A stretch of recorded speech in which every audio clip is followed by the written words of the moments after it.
Ética, de Baruch Spinoza, parte 2. Proposição 13.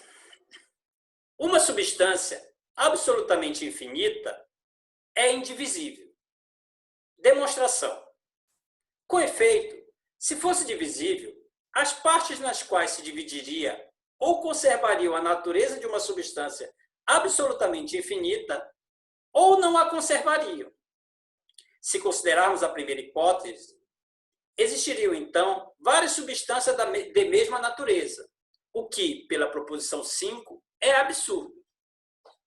Se considerarmos a segunda hipótese, então, tal como acima, uma substância absolutamente infinita poderia deixar de existir, o que, pela proposição 11, também é absurdo. Corolário. Disso se segue que nenhuma substância e, consequentemente, nenhuma substância corpórea, enquanto substância, é divisível. Escolho. Compreende-se, de maneira mais simples, que a substância é indivisível apenas pela consideração de que a sua natureza não pode ser concebida a não ser como infinita, e que por parte de uma substância não se pode compreender outra coisa que não substância finita, o que, pela proposição 8, implica evidente contradição.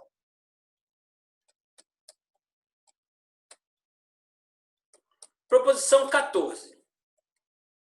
Além de Deus, não pode existir nem ser concebida nenhuma substância. Demonstração. Como Deus é um ente absolutamente infinito, do qual nenhum atributo que exprima a essência de uma substância pode ser negado, pela definição 6, e como ele existe necessariamente, pela proposição 11, se existisse alguma substância além de Deus, ela deveria ser explicada por algum atributo de Deus, e existiriam, assim, duas substâncias do mesmo atributo, o que, pela proposição 5, é absurdo. Portanto, não pode existir, e, consequentemente, tampouco pode ser concebida, nenhuma substância além de Deus. Pois, se pudesse ser concebida, ela deveria necessariamente ser concebida como existente. Mas isso, pela primeira parte dessa demonstração, é absurdo. Logo, além de Deus, não pode existir nem ser concebida nenhuma substância. C que D, conforme quis demonstrar. Corolário 1. Disso se segue, muito claramente, em primeiro lugar, que Deus é único, isto é, pela definição 6, que não existe, na natureza das coisas, senão uma única substância, e que ela é absolutamente infinita, como já havíamos sugerido no escolho da proposição 10. Corolário 2. Segue-se, em segundo lugar, que a coisa extensa e a coisa pensante ou são atributos de Deus, ou, pelo axioma 1, são afecções dos atributos de Deus. Proposição 15. Tudo que existe, existe em Deus. E sem Deus, nada pode existir nem ser concebido. Vocês observam que cada vez vai ficando mais difícil, né? Demonstração. Além de Deus, não pode existir nem ser concebida nenhuma substância, pela proposição 14. Isto é, pela definição 3. Uma coisa que existe em si mesma e que por si mesma é concebida. Os modos, entretanto, pela definição 5, não podem existir nem ser concebidos sem uma substância. Portanto, só podem existir na natureza divina, e só por meio dela podem ser concebidos. Mas, além das substâncias e dos modos, não existe nada, pelo axioma 1. Logo, sem Deus, nada pode existir nem ser concebido. C que D, conforme quis demonstrar. Escolhe. Há aqueles que inventam que Deus, à semelhança do homem, é constituído de corpo e mente, e que está sujeito a paixões. Mas fica bastante evidente, pelo que já foi demonstrado, o quanto se desviam do verdadeiro conhecimento de Deus. Desconsidero-os, entretanto. Pois todos os que, de alguma maneira, refletiram sobre a natureza divina, negam que Deus seja corpóreo, proposição para a qual, além disso, apresentam excelente prova. Pois, se por corpo compreendemos toda quantidade que tenha comprimento, largura e profundidade, e que seja delimitado por alguma figura definida, nada poderia ser mais absurdo do que dizer isso a respeito de Deus, ou seja, de um ente absolutamente infinito. Entretanto, ao mesmo tempo, no esforço por fazer essa demonstração, aduzem outras razões, as quais revelam claramente que exclui por completo a substância corpórea, isto é, extensa, da natureza divina, afirmando que ela foi criada por Deus. Por qual potência divina ela poderia, entretanto, ter sido criada é coisa que ignoram por completo. O que mostra claramente que não compreendem o que eles mesmos dizem. Pelo menos no que me diz respeito. Demonstrei, veja-se o corolário da proposição 6 e o escolho 2 da proposição 8. Bastante claramente, ao que me parece, que nenhuma substância pode ser produzida ou criada por outra coisa. Além disso, demonstramos, na proposição 14, que, além de Deus, não pode existir nem ser concebida nenhuma substância. Disso concluímos que a substância extensa é um dos infinitos atributos de Deus. Mas, para dar uma explicação mais completa, refutarei os argumentos dos adversários que se reduzem todos ao que se segue. Em primeiro lugar, uma vez que a substância corpórea, enquanto substância, é constituída, como julgam, de partes, eles negam que ela possa ser infinita e, consequentemente, que possa pertencer a Deus. Explicam isso por meio de muitos exemplos, dos quais mencionarei apenas um ou dois. Se a substância corpórea, dizem, é infinita, supõe-se que ela seja dividida em duas partes. Cada uma das partes será ou finita ou infinita. Caso se considere a primeira hipótese, um infinito seria composto de duas partes finitas, o que é absurdo. Caso se considere a segunda hipótese, haveria então um infinito duas vezes maior do que outro infinito, o que é igualmente absurdo. Além disso, se uma quantidade infinita for medida em partes, com comprimentos de um pé cada uma, ela deveria consistir, então, de infinitas partes de um pé, tal como ocorrerá se for medida em partes de uma polegada cada uma. Mas teremos, então, como um pé é igual a 12 polegadas, um número infinito 12 vezes maior do que outro número infinito.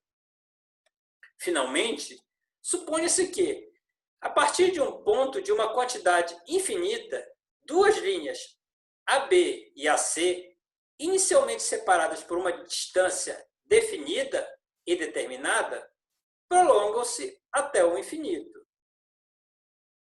É certo que a distância entre B e C aumentará continuamente e de determinada que era, passará a ser finalmente indeterminada.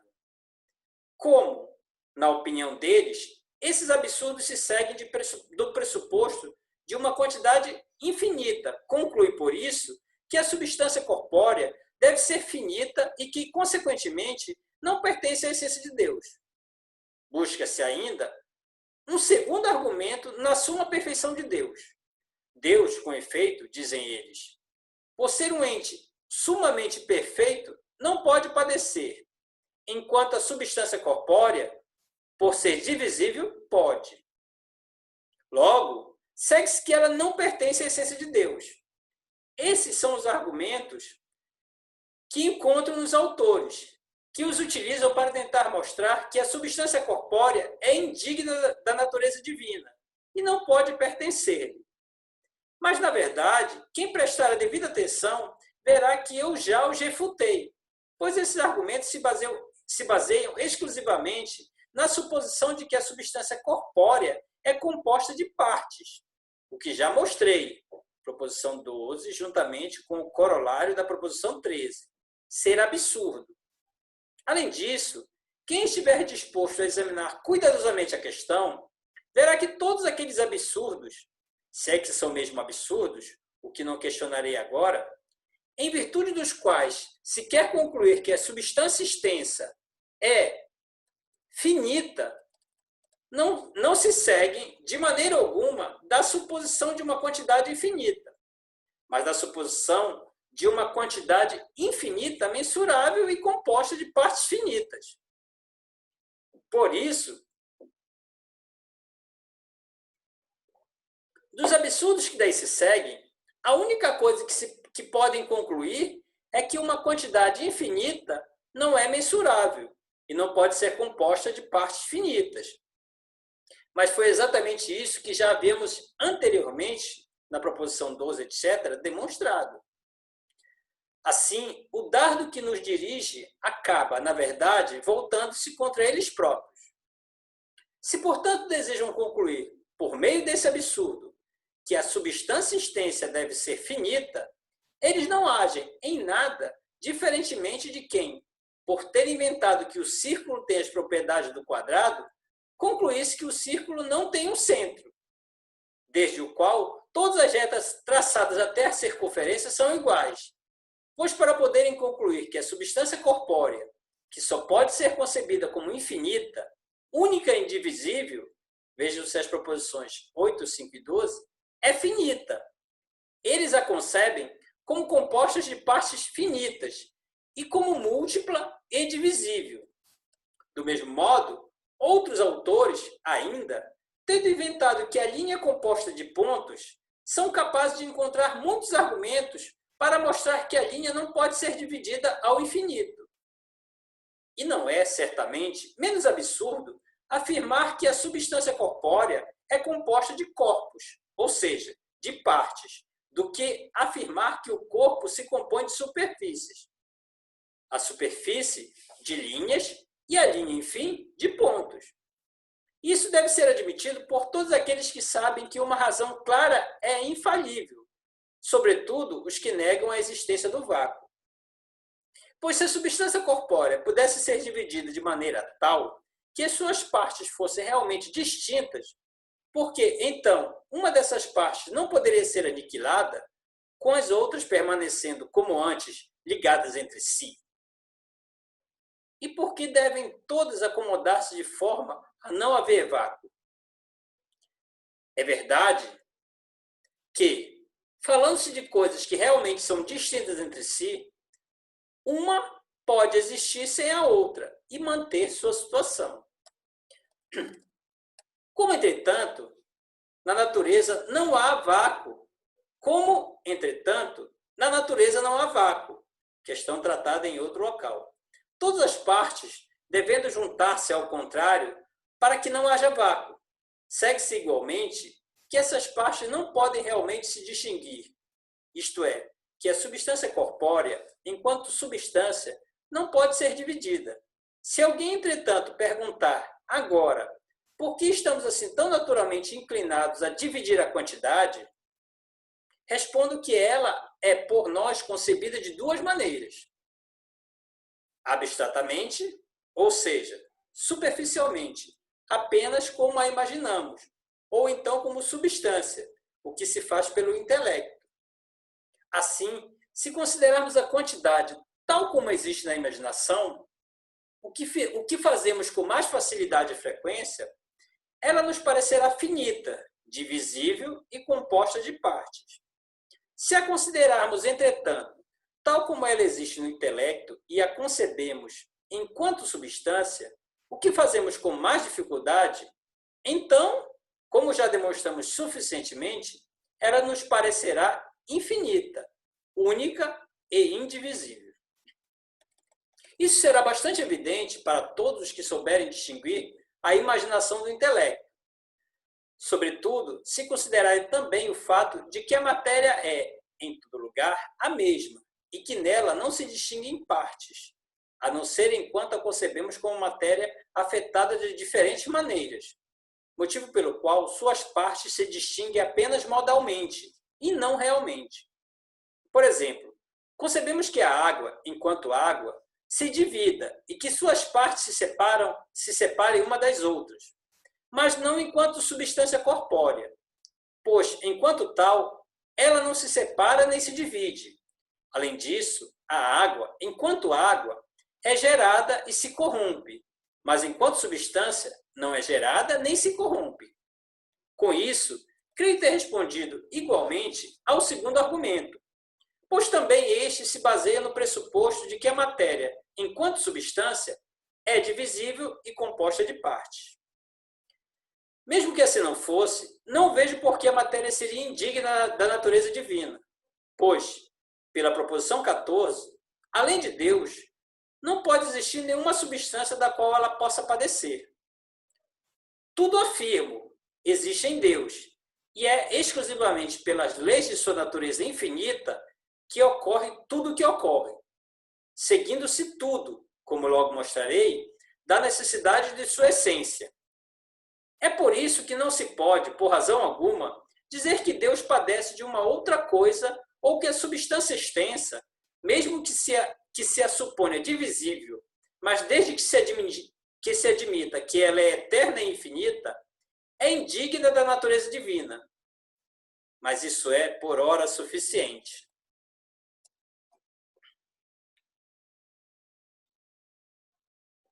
Proposição 16.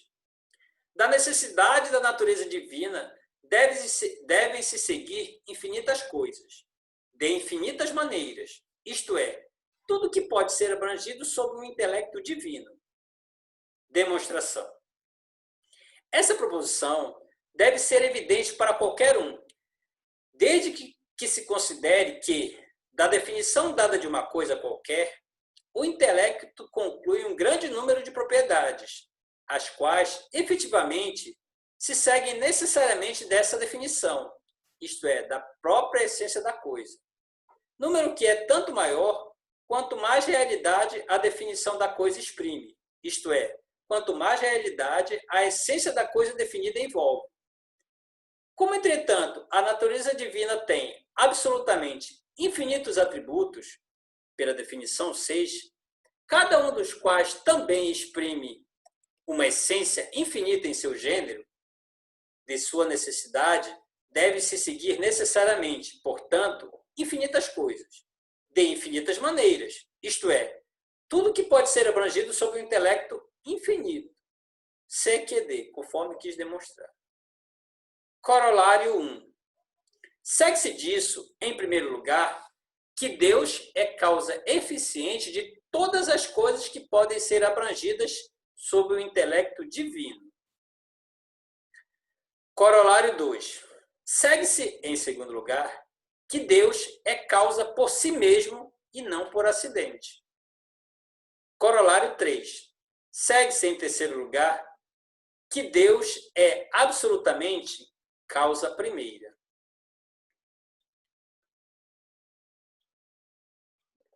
Ponto importante esses três corolários aí para entender o que ele entende por Deus. Proposição 17. Deus age exclusivamente pelas leis de sua natureza e sem ser coagido por ninguém. Demonstração. Acabamos de demonstrar, na proposição 16, que infinitas coisas se seguem exclusivamente, de maneira absoluta, da necessidade da natureza divina, ou, o que é o mesmo, exclusivamente das leis de sua natureza.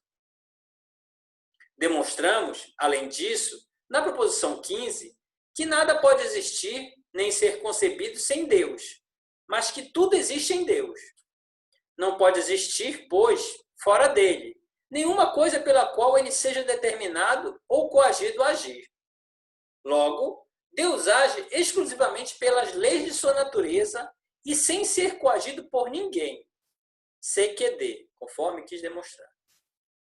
Corolário 1. Segue-se disso, em primeiro lugar, que, além da perfeição de sua própria natureza, não existe nenhuma causa que, extrínseca ou intrínseca, leve Deus a agir. Corolário 2.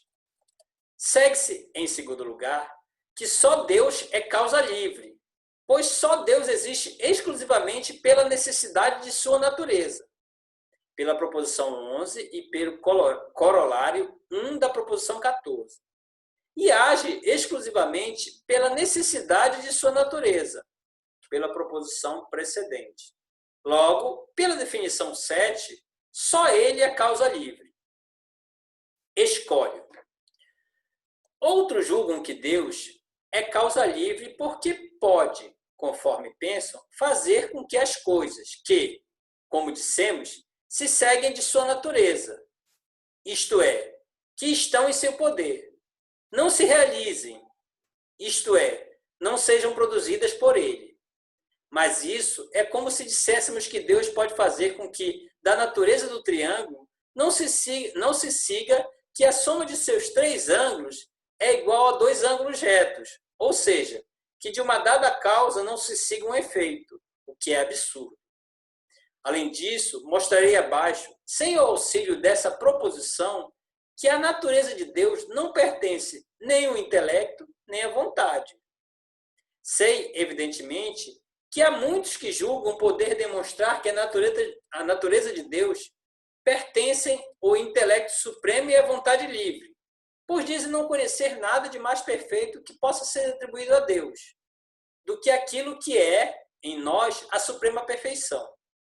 Além disso, ainda que eles concebam Deus como sendo um ato sumamente inteligente, não creem, mesmo assim, que Deus possa fazer com que tudo aquilo que ele compreende em ato se torne existente, pois julgam que assim se destruiria o seu poder. Se dizem Deus tivesse criado tudo o que está no seu intelecto, então não poderia criar nada mais. O que acreditam eles é incompatível com a sua onipotência. Preferiram, assim, instituir um Deus indiferente a tudo e que só cria aquilo que decidiu, por alguma vontade absoluta, criar. Mas penso ter demonstrado de forma bastante clara, veja-se a proposição 16, que da mesma maneira que da natureza do triângulo se segue, desde a eternidade e por toda a eternidade, que a soma de seus 3 ângulos é igual a 2 ângulos retos, da suprema potência de Deus, ou seja, de sua natureza infinita, necessariamente se seguiram, ou melhor, se seguem, sempre com a mesma necessidade, infinitas coisas de infinitas maneiras, isto é, tudo. Portanto, a onipotência de Deus tem existido em ato desde a eternidade, e assim permanecerá eternamente. Dessa maneira, estabelece-se muito mais perfeitamente, pelo menos em minha opinião, a onipotência de Deus. Que me seja permitido falar abertamente. São antes os adversários que parecem negar a onipotência de Deus. Com efeito, eles se veem obrigados a reconhecer que Deus concebe infinitas coisas que poderiam ser criadas, mas que ele, contudo, nunca poderá criar. Com efeito, segundo eles, se assim não fosse, quer dizer, se Deus criasse tudo o que concebe, ele esgotaria sua onipotência e se tornaria imperfeito. Para instituir, pois, um Deus perfeito, vem-se obrigado, ao mesmo tempo, a sustentar que ele não pode fazer tudo aquilo ao qual se estende sua potência. Não vejo como se possa inventar algo mais absurdo ou mais contrário à onipotência de Deus. Além disso, direi aqui também alguma coisa sobre o intelecto e a vontade que comumente atribuímos a Deus. Se o intelecto e a vontade pertencem à eterna essência de Deus, é certamente preciso entender, por esses atributos, algo diferente daquilo pelo qual costumam ser vulgarmente entendidos. Com efeito, o intelecto e a vontade que constituiriam a essência de Deus deveriam diferir incomensuravelmente de nosso intelecto e de nossa vontade. E, tal como na relação que há entre o cão, constelação celeste, e o cão animal que ladra, em nada concordariam além do nome. Demonstrarei isso da maneira que se segue. Se o intelecto pertence à natureza divina, ele não poderá ser, por natureza, tal como o nosso intelecto, posterior, como quer a maioria, às coisas que ele compreende, nem tampouco simultâneo, pois Deus é, em termos de causalidade, anterior a tudo, pelo corolário 1 da proposição 16. Pelo contrário, a verdade e a essência formal das coisas são o que são porque elas assim existem, objetivamente, no intelecto de Deus. E por isso, o intelecto, enquanto concebido como constituindo a essência de Deus, é realmente a causa das coisas, tanto de sua essência como de sua existência, o que parece ter sido percebido também por aqueles que afirmaram que o intelecto, a vontade e a potência de Deus são uma única e mesma coisa. Portanto, como o intelecto de Deus é a única causa das coisas, isto é, como mostramos, tanto de sua essência como de sua existência, ele deve necessariamente delas diferir, seja no que toca à essência, seja no que toca à existência. Com efeito, o que é causado difere da respectiva causa, precisamente naquilo que ele recebe dela. Por exemplo, um homem é causa da existência de um outro homem, mas não da sua essência, pois esta última é uma verdade eterna. Os dois podem, por isso, concordar inteiramente quanto à essência, mas devem diferir, entretanto, no existir. E, portanto, se a existência de um se extinguir, a do outro não se extinguirá por isso. Mas se a essência de um pudesse ser destruída e tornar-se falsa, a essência do outro também seria destruída. Por isso, aquilo que é causa tanto da essência quanto da existência de algum efeito deve diferir desse efeito, tanto no que toca à essência quanto no que toca à existência. Ora, o intelecto de Deus é causa tanto da essência quanto da existência de nosso intelecto. Logo, o intelecto de Deus, enquanto concebido como constituindo a essência divina, difere do nosso intelecto, tanto no que toca à essência quanto no que toca à existência, e não pode em nada concordar com o nosso, a não ser no nome, que é o que queríamos demonstrar, que é o que quereríamos demonstrar. Quanto à vontade, procede-se da mesma maneira, como qualquer um pode facilmente ver. Proposição 18. Deus é causa imanente e não transitiva de todas as coisas. Demonstração. Tudo que existe, existe em Deus, e por meio de Deus deve ser concebido, pela proposição 15. Portanto, pelo corolário 1 da proposição 16, Deus é causa das coisas que nele existem, que era o primeiro ponto. Ademais, além de Deus, não pode existir nenhuma substância, pela proposição 14. Isto é, pela definição 3, nenhuma coisa, além de Deus, existe em si mesma, que era o segundo ponto. Logo, Deus é causa imanente e não transitiva de todas as coisas. CQD, conforme quis demonstrar. Ponto muito importante, tá? Proposição 19. Deus, ou dito de outra maneira, todos os atributos de Deus são eternos. Demonstração. Deus, com efeito, pela definição 6, é uma substância que, pela proposição 11, existe necessariamente, isto é, pela proposição 7, a cuja natureza pertence ao existir, ou o que dá no mesmo, de cuja definição se segue que ele existe, e, por isso, pela definição 8, é eterno. Além disso, por atributos de Deus deve-se compreender aquilo que, pela definição 4, exprime a essência da substância divina, isto é, aquilo que pertence à substância que é precisamente, afirmo, o que esses atributos devem envolver. Ora, a natureza da substância, como já demonstrei na proposição 7, pertence à eternidade. Logo, cada um dos atributos deve envolver a eternidade e, portanto, são todos eternos. CQD, conforme quis demonstrar. Escolho. Esta proposição é também demonstrável, tão claramente quanto possível, da maneira pela qual demonstrei a existência de Deus. Proposição 11. Por essa demonstração, constata-se que a existência de Deus, tal como sua essência, é uma verdade eterna. Além disso, demonstrei de outra maneira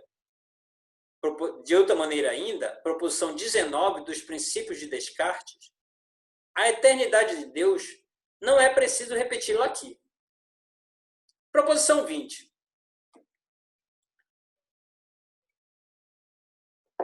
A existência de Deus e sua essência são uma única e mesma coisa. Demonstração. Deus, pela proposição precedente, e todos os seus atributos são eternos, isto é, pela definição 8, cada um dos seus atributos exprime a existência. Portanto, os mesmos atributos de Deus, que, pela definição 4, explicam a sua essência eterna, explicam, ao mesmo tempo, sua existência eterna, isto é, aquilo que constitui a essência de Deus constitui, ao mesmo tempo, sua existência. Logo, sua existência e sua essência são uma única e mesma coisa. C que D, conforme quis demonstrar. Corolário 1. Segue-se disso, em primeiro lugar, que a existência de Deus, tal como sua essência, é uma verdade eterna. Corolário 2. Segue-se, em segundo lugar, que Deus, ou dito de outra maneira, todos os atributos de Deus são imutáveis. Com efeito, se eles mudassem quanto à existência, deveriam também, pela proposição precedente, mudar quanto à essência, isto é, como é por si mesmo sabido, de verdadeiros os atributos de Deus se converteriam em falsos, o que é absurdo. Proposição 21. Tudo que se segue da natureza absoluta de um atributo de Deus deve ter sempre existido e ser infinito, ou seja, por via desse atributo eterno e infinito. Demonstração. Se negas isso, concebe, se for possível, em um atributo de Deus, algo que se siga de sua natureza absoluta e que seja finito e tenha existência ou duração determinada, como, por exemplo, a ideia de Deus no pensamento. Ora, o pensamento, uma vez que se supõe ser um atributo de Deus, é necessariamente, pela proposição 11, infinito por natureza. Entretanto, enquanto tem a ideia de Deus, supõe-se que ele é finito. Ora, pela definição 2, não se pode concebê-lo como finito, a não ser que seja limitado pelo próprio pensamento. Mas não pode ser limitado pelo próprio pensamento enquanto este constitui a ideia de Deus, pois enquanto tal, supõe-se que ele seja finito. Portanto, ele é limitado pelo pensamento, enquanto este não constitui a ideia de Deus. Pensamento que, entretanto, pela proposição 11, deve existir necessariamente. Há ainda um pensamento que não constitui a ideia de Deus e de cuja natureza, como consequência, enquanto pensamento absoluto, não se segue necessariamente a ideia de Deus.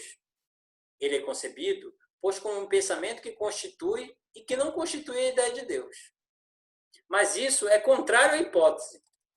Por isso, se a ideia de Deus no pensamento ou alguma outra coisa, não importa o exemplo, pois a demonstração é universal, em algum atributo de Deus se segue da necessidade da natureza absoluta desse atributo. Isso deve ser necessariamente infinito. Este era o primeiro ponto.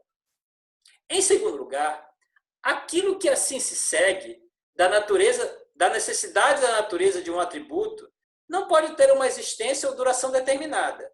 Se negas isso, supõe então que uma coisa que se segue da necessidade da natureza de um atributo exista em algum atributo de Deus. Como, por exemplo, a ideia de Deus no pensamento e supõe que, em determinado momento, ela não tenha existido ou que venha a não existir. Como, entretanto, supõe-se que o pensamento é um atributo de Deus, ele deve existir necessariamente e ser imutável, pela proposição 11 e pelo corolário 2 da proposição 20. Por isso, para além dos limites da duração da ideia de Deus, pois se pressupõe que, em um determinado momento, ela não tenha existido ou venha a não existir, o pensamento deverá existir sem a ideia de Deus. Mas isso é contrário à hipótese, pois se pressupõe que, dado o pensamento, segue-se necessariamente a ideia de Deus. Portanto, a ideia de Deus no pensamento, ou qualquer outra coisa que se siga necessariamente da natureza absoluta de um atributo de Deus, não pode ter uma duração determinada. É, em vez disso, por via desse atributo, eterna. Era o segundo ponto. Observe-se que se deve afirmar o mesmo de qualquer coisa que se siga necessariamente em um atributo de Deus, da natureza absoluta de Deus. Fim da proposição 22 e da parte 2.